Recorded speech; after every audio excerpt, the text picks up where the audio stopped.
Good morning, everyone. Afreilich in Purim Sameach. We are continuing here in the laws of Kashrus of Rabbi Yamin Forst, and we're going to finish off this idea about the butter of a non-Jew.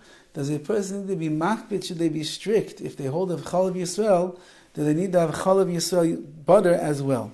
Now, ve'afilu b'makom shenogel eser chemes akum, eino chamor kechalav akum. Even in a case where a person would hold, I'm only going to have Chalav Yisrael butter, and Chalav Chemas Akum, the butter of a non-Jew, is going to be asa to me.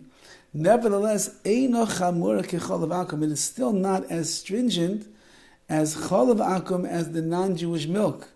Ve'eino Oiseres Es HaKelim Shenizbash Lehem, and therefore, if you made eggs in your frying pan, and you used butter that was not Chalav Yisrael butter, so even if you yourself are machmir, you are strict on the halacha, and you only use Chalav Yisrael butter, nevertheless it does not treif up. It doesn't make your pans not kosher, which means they don't have to be koshered afterwards. Kamokain in the zarva beheter betela berov. So too, if a little bit of the chemas akum, the butter of the non-Jew, got mixed into some kind of a food mixture, even though that you yourself are strict to only eat Chalav Yisrael butter, nevertheless it can be batal beroiv, which means if a smaller amount of the butter fell into a larger amount of food that is heter, that is permissible to you, then you'd still be allowed to eat that food. You don't have to worry about it. Since that, again, like we said yesterday, in general you cannot make butter out of non-kosher milk, so therefore it's almost impossible that the milk that was being used to make this butter has any trace of non-kosher animal in there. Now, bizmanenu, in our times, nevertheless, when they make butter, bizmanazeh, in our day and age, they add other ingredients into the butter besides only the milk that's congealing to become butter. And then you have to be concerned that maybe they put in to the ingredients something that is asur, that is prohibited for a Jew to eat. And therefore, even if you live in a place, or your custom is that you are allowed to eat chemas akum, the butter of a non-Jew, you can go to Ralph's or to any store and you can pick out the non-Chalav Yisrael butter, and it's not a problem. Nevertheless, since that we know that they add other ingredients into the butter,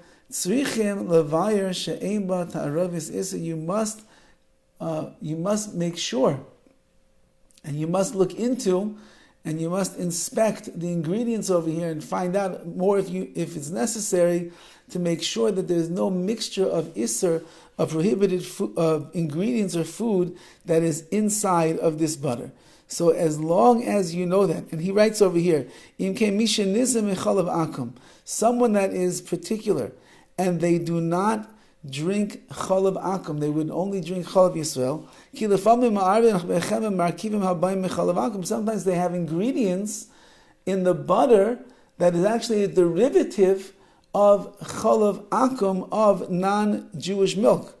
I forget exactly what the things are called, stearates or the like, or different things, but they pull out things from milk, which is not Chalav Yisrael milk, and they use those ingredients and they put it into the butter. So therefore, if you want to eat that butter now, if you want to eat butter that's non-Chalav Yisrael butter, but it's under ashkacha, and that's why you're allowed to eat it. You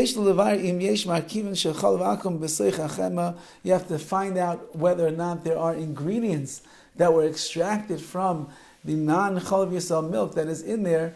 If there's not, then you can eat it, even though that it's not Chalav Yisrael butter.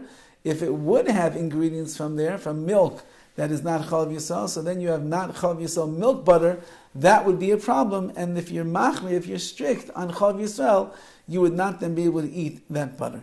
Have a wonderful day.